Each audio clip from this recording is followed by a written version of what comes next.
How's everything been? Good, good. Oh, that's good.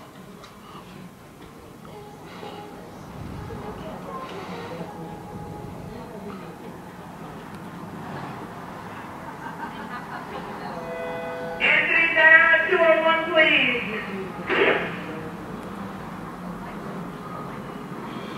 Okay, so the bottom line is $30,000. The standard vehicle has $30,000, and the options in this one has the convenience package. Doesn't look like it has navigation.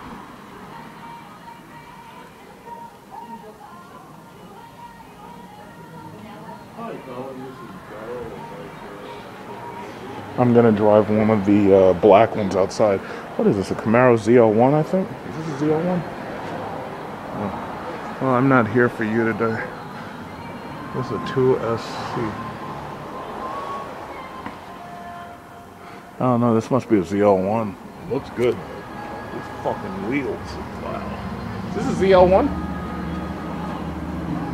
Is it a 2S? Oh, it is. Oh, wow. That's nice.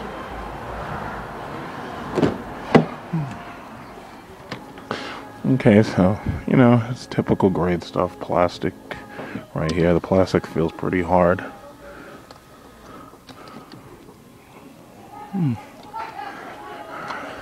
This one has the seat, the auto. It doesn't have the automatic electric steering wheel adjuster. Okay, so it's got leather on the wheel.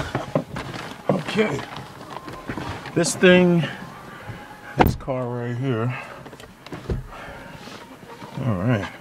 As soon as you get in, all the stuff comes right on. It's all pretty. So pretty. Okay. So you got this silly wood accent. The car looks pretty good. I'm not crazy about these wood accent things. I never liked those. But it looks pretty good as a family car.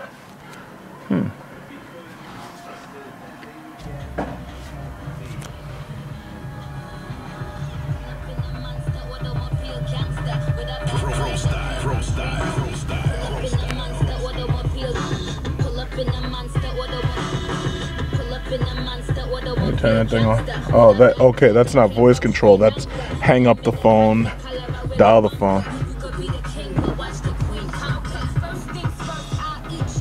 Okay. It's very comfortable. This is a pretty damn nice car for $30,000. It kind of makes me wonder how Hyundai and Kia think that they can sell a Cadenza for $40,000. I think that's kind of funny. What's this do? Okay, look at this. Ooh, okay. Alright. USB port right here. That's USB. There's enough space in here if you have a small pistol. Say if you have like a Glock 45, you could put that Glock 45 right here. There's enough space for that. Some people ask me if there's enough space for putting guns in these little compartments that GM started making when they started having these sliding screens. So, you know, before you ask, there's just enough space in there for a short magazine handgun. So, you know, if that's a concern, like if you carry concealed, yeah, there's enough space in there. In fact, let me see if I can get my hand in there. Yeah, you could. Yeah, very nice. I can get my whole fist in there. Yeah, if you have a Glock 45, that's a good place for it. Okay, you know, you gotta support your Second Amendment rights. Okay, this what is it called? This glove compartment doesn't have a whole lot of space. It's like you could put a couple of things in there. Like if you have a registration, you know, booklet, you could put that in there. Not bad for that. It's a very nice trim. This is a very, very nice car. In fact, I'd say that this car feels just as good as the Cadillac. Even these surfaces up here, yeah, this is supposed to be loose because this part slides, but these surfaces feel pretty nice. These are some nice surfaces. This definitely feels higher in grade than say the Azero or say the Cadenza. Okay, I'm not a fan of the Chevy logo. I really think they need to redesign this. I mean, you know, Chevy, that's their corporate logo for a long time, but I don't like it. I don't like it. It doesn't speak to my generation. I don't really like it that much. Let's see how the system, let's see how smoothly all this stuff works. Let's see. Alright, menu. Okay, let's see how smoothly. Tone settings. I'll use the touch. Now, that's one thing that I think is always important. You always have to have what's called system redundancy. Here you have one set of buttons right here to control the radio, and here on the steering wheel you have a total different set that you can control the radio without taking your hands off the steering wheel. And then, just to give you everything, you also have the touch panel. Now, all of these are really important because sometimes touch panels can be, you know, they can smudge up, but if you notice, there's no smudges on this one, so I'm not sure if they're using an oleophobic coating, but this one, I'm not seeing any smudges on my fingers. I'm not seeing any smudges yet. And also, another problem I've noticed, with my uncle's new MKS, I've noticed that a lot of glare gets into the top of these windshields, and when it does, it totally blanks out what you're looking at on screen. So depending upon what the lighting conditions are, that can be a problem. Thus far, this doesn't look like this is that bad. This looks like you can you're not going to have that problem with this system. I like that. So that's a good job, GM. Good job. So let's see what else I got here. Okay, push menu. Push menu. Anything? Okay, so I guess this is the menu, and you can't push this to go somewhere else. So, okay, they have presets for classical, rock, pop. Now, me personally, I put the treble all the way up. I put the bass all the way up, and I put the mid-range about maybe 3 to 5. So this way, you get some kick out of these speakers. That's one way to get maximum performance out of these low-end speakers. I'm not sure exactly what kind of speakers this car has, but considering this is like a base model that's $30,000, most likely these aren't like kickers like in my SRT8, and they're certainly not like the ones in the Jaguar either. But I can hear the bass kicked up because of the fact that I set the equalizer that way. Okay, so far very nice. How about push media? What's that do? No media available. Okay, that's if you want to pair phones. Cool. Okay, so that, you know, the radio system is kept separate from the HVAC system for heating, ventilating, air conditioner.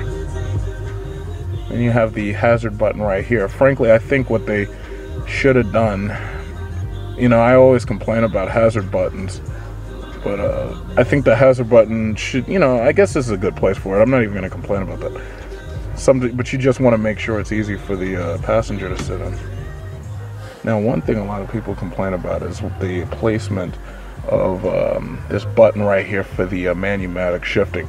The problem is when this thing is all the way back in drive, pushing this requires you to tap your finger like this. So if you want to downshift, you have to do that, and if you want to upshift, you have to do that.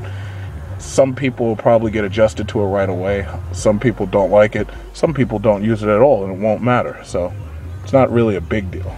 So what they got here, this is the traction control button. Good. Glad you have access to it. Now right here you see an SD card slot, an auxiliary jack right here, and 2 USB ports. Now USB ports aren't a big deal anymore, especially for charging, but it's always good to have them accessible by the computer of the system. That's always a good thing. Now so they have this little tray right here, and then in here there's about enough space. I guess you'd have enough space if you needed to tuck away a gun, and I think there's enough space in there for a couple CDs. This car has a CD changer, which you can see right there. Okay. Yeah, okay, let me try sitting in the back. So with the seat sitting that far back, let me see how much space I have. Okay, the button unlock is there. Okay, so if I wanted to sit behind me, it's going to be a tight squeeze. There's a lot of leg space if you're an adult who has your knees right up to the back of the seat. But, You know, this car, you know, this car is actually very spacious. Like you can see, it's very, very spacious, and I'm pretty sure they'll have big sunroofs available with this car. I like this. Let me see if this seat folds down. Oops. Oh, here it is. Ooh, 60-40 split bench. Very nice. The Lincoln MKS doesn't have that. The Ford Taurus Show does not have a 60-40 split bench. In fact, those seats don't come down at all. All they have is a center pass-through. This car doesn't have a center pass-through, but considering the seats come all the way down, that's a good thing. Another car where the seats come all the way down that's American-made is the Chrysler 300 and the Dodge Charger. Always a good thing. Let's look at trunk space. Okay, so I'm outside, and I'm gonna drive this black Chevy Impala right here. It's a nice black one. See what the included features are before I do anything, just so you know. Just so you know. Okay. Let's see. Okay, standard equipment, 5 years, 100,000 mile warranty. That's all good.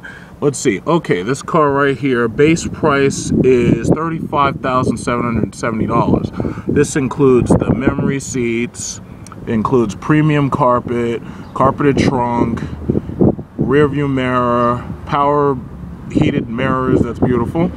Let's see, I wonder if it has cooled and heated seats. Yes, it does. Seat ventilated driver, seat ventilated passenger. That's beautiful. Navigation, please. Navigation. Hello, do we have navigation? Yes, we do. $795. Beautiful. $700 for the premium audio. The total price for this car with this lovely navigation system and this panoramic moonroof, it doesn't stretch all the way back, but then again, this car has a lot of glass. It doesn't, now that panoramic roof, or that roof doesn't stretch all the way back because of this GPS antenna, but it's a pretty nice stretch.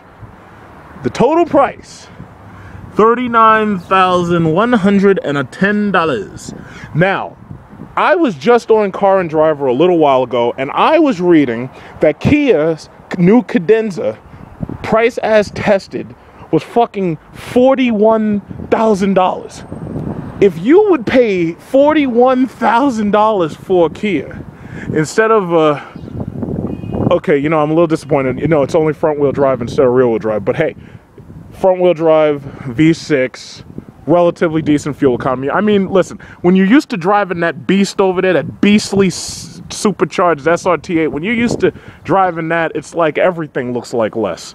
But if you'd pay $41,000 for a Kia instead of this monstrous black front wheel drive V6, GM, I hope you're watching this video, because I tell you what, you should be making rear-wheel drive cars. I mean, at least make rear-wheel drive with a all-wheel drive option. And yes, I do know that you have an Impala SS. I do know that you have it, so I won't shit on you because I know you have the Impala SS. But I guess this is pretty fair. Who would pay $41,000 for a Kia over this? I don't know. I just don't know. But hey, if you want that, if that's what you want, no problem. But please don't allow me to get in front of you on the road. You're not going to really have much choice because my car will kick rocks right up in your face. I'm really sorry about that, but that's what happens when you're dealing with so much torque and so much horsepower. It's not easy being me. Okay, this is some nice leather. Ain't this nice leather? Oh shit, this looks like an X-Man uniform. Look at this. Got this nice brown stitching. Very nice, very nice. Lovely brown leather, look at that. Yeah, that's very nice stitching that this thing's got. Very lovely. Memory seats, like that, like that. This is how cars should be made. You got the heating and cooled option. That's the cooling, that's the heating.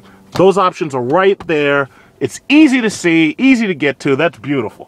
What else do you got? Got your nav system. That's, you know, with all the system redundancy, I'm very happy about that. This is a lovely car. Let's check that trunk space. How do we get to the trunk? Oh, pop that. Poof. Just blows right open. Okay. Okay. You can get a couple bodies in here. Right? That's nice. Now, you know, to hide the fact that you're still dealing with gooseneck trunk hinges, what they do is they put the hinges all the way to the side so that this way when you put luggage in, it just slides right in. I like that. I really like that. This is a very lovely car, especially for the prices. $40,000 is not bad, not at all. Not for everything this car's got. Now, yes, it is front wheel drive, and yes, it does have less than 400 horsepower. I'm just not used to that, but you know, hey, gotta be green, right? We gotta do what the liberals tell us. We gotta be green, right?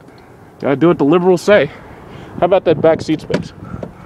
Yep, okay. Still sitting really low back there, so I probably don't have to sit that far back. I just like doing it because I like cruising. Cruising is cool. Okay. All right, let's get this out of the way. Taking this bad boy out. I'm not going to do any speeding with this because I don't want anything to happen to it. But then again, it's a V6. I can't do any speeding with it. Okay. Quiet. Nice quiet cabin. Very nice. Let's turn something on. Yep, Chevy MyLink. Yeah, there you go. Chevy MyLink. Okay. What we got? What we got? Loading map. Okay. I like the system redundancy. Oh, okay. You know what? I got it. System redundancy we got. Okay. So you can do a lot of stuff with your steering wheel. Let's see. Let's see what you can do.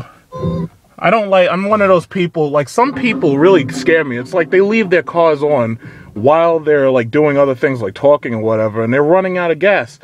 And you know, the way I think about gas, you got to save every drop of that. You can't waste your gas. Can't do that. Okay, that's the panoramic roof. Now, it's not, I guess this is a panoramic roof. It's a very wide sunroof. Maybe not necessarily panoramic, but it's a very wide sunroof, and the way it's cut looks great. But this is, so far, I'm liking it. I mean, you know, if the Impala SS looks just like this inside and has 420 or whatever horsepower because they got that GM twin turbo V6, as long as that car costs less than $50,000, that's a keeper. This is a damn nice car. I like this. I fit so much more comfortably in this car. Okay, we have the steering wheel automatic power. Okay. Yay, it goes up and down. Yeah, that's pretty nice. You know, as long as that SS costs less than $50,000, I find it acceptable. Okay, so what can we do with this? Let's see. Let's look for navigation coordinate. So we push menu. Okay, navigation preferences, current location, traffic. Let's try something. Now, the one thing I will say is this is not as simple to get right into as Chrysler Uconnect. Whoever designed Chrysler Uconnect is a genius. That system is the best system I've ever seen so far. Like, they'll keep coming up with new stuff. Oh, and of course it has the slide up. I want you to see all the features before I bother driving it. I want you to see everything in it.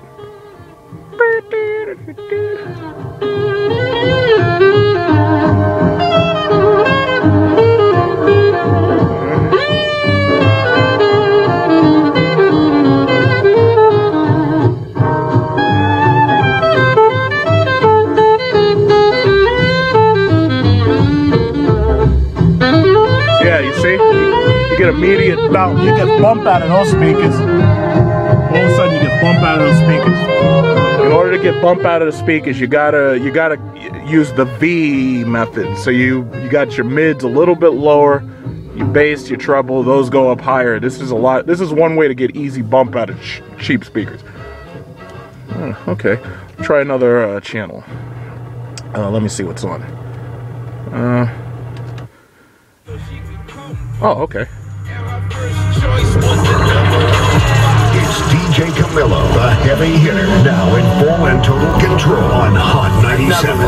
Another one. DJ Khaled, working all winter, shining all summer. I ain't no beginner, you scared to take it to the... Alright, I don't want too much music to get into my video because I hate it when YouTube flags you for copyright. I hate that shit. So, okay. So, you know, hey, this thing is feature packed. I have to say, GM Did a good job. Now, there are some hard plastics. You know, I wouldn't want you to think that I'm not fair and biased. This is hard plastic. I love this trim. I hate wood trim. I like carbon fiber. I like piano black. I like this trim. I like the chrome. That's nice. This is some very nice trim that goes all the way around. I notice I haven't seen anybody else do this except like really Jaguar with the XJ, but the way they make it like the dash is sunken into the car and the way it traces itself around, I like that. I like that. That's very nice. I'm gonna probably have to drive with the windows open because there's a sticker on this window. I'm gonna mount the camera right up here into the windshield so this way it's not too jittery or whatever. It'll be a little jittery, not too jittery. But overall great. I'd have to say this is for what they want for this car, for the $40,000 that they want. There's no way in hell I could pay $41,000 for a Kia. No way. Okay, well, this car rides pretty smoothly, and as I kept talking about, the price is pretty hard to beat. It's got really great torque, and it's got pretty decent handling. It's probably driving around.